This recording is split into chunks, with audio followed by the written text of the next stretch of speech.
Hey, it's Clay. How you guys doing? I got another tutorial video for you today. I wanted to do an update. I posted a video recently showing off the differences between some different impulse responses, using them for the cab simulations, and just want to do a tutorial about how to do it. It's actually pretty simple, but it does take a little bit of a process. So I'm using Reaper, but I'm going to try to make this a little bit more general in case you're using a different DAW. But one thing that you're going to need is, number one, you're going to need your impulse response, and you're also going to need an impulse response loader. The one that I use is called Voxengo Boogex. Yes, that is right, Voxengo Boogex. Let's go ahead and do a Google search for that.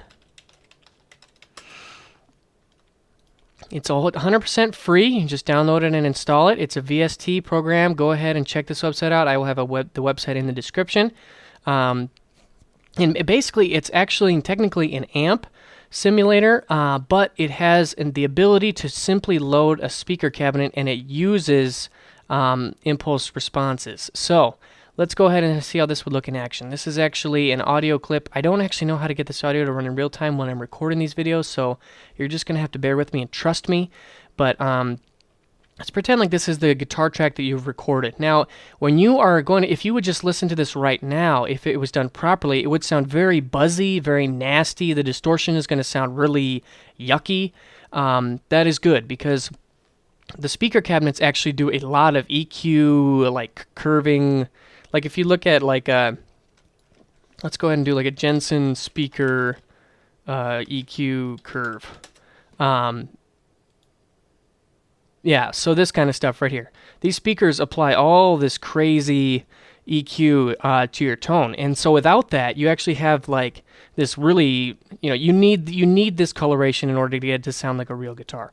So let's go ahead and get into it. This is your dry guitar signal with just your amp, no speaker curve. Now you need to go ahead and apply the VST to your track. Now for me to do that, I click on Effects, and then I just need to find Voxengo Boogex. Now we'll be looking at this. Okay, so a couple of important things to know about this program. Like I said before, it is actually an amplifier. So what you need to do is set the amp up to be completely flat. And there's two ways that you can do that. Two things that you have to do in order to do that.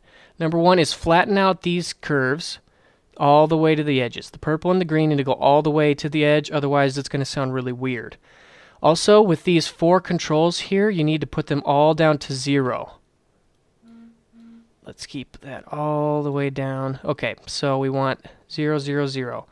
Everything else can stay the same. You definitely want this pre-filter to be on 0 dB, and all these other things need to be at 0. Now, right here, this is the important part. Your speaker cabinet impulse response needs to be on, and then this is where you would actually select your actual impulse response. So I'm going to go ahead and use a red wires. Let's just go ahead and use this one, and I want to use an SM57, and let's go ahead and do cap off axis 3 inches. Okay, that's it. That's all you need to do. You just applied the impulse response, and now it should sound exactly like you want. Very easy, very handy. I use Voxengo Boogex. It's completely free. Yeah, that's pretty much it. So, all right, that's about it.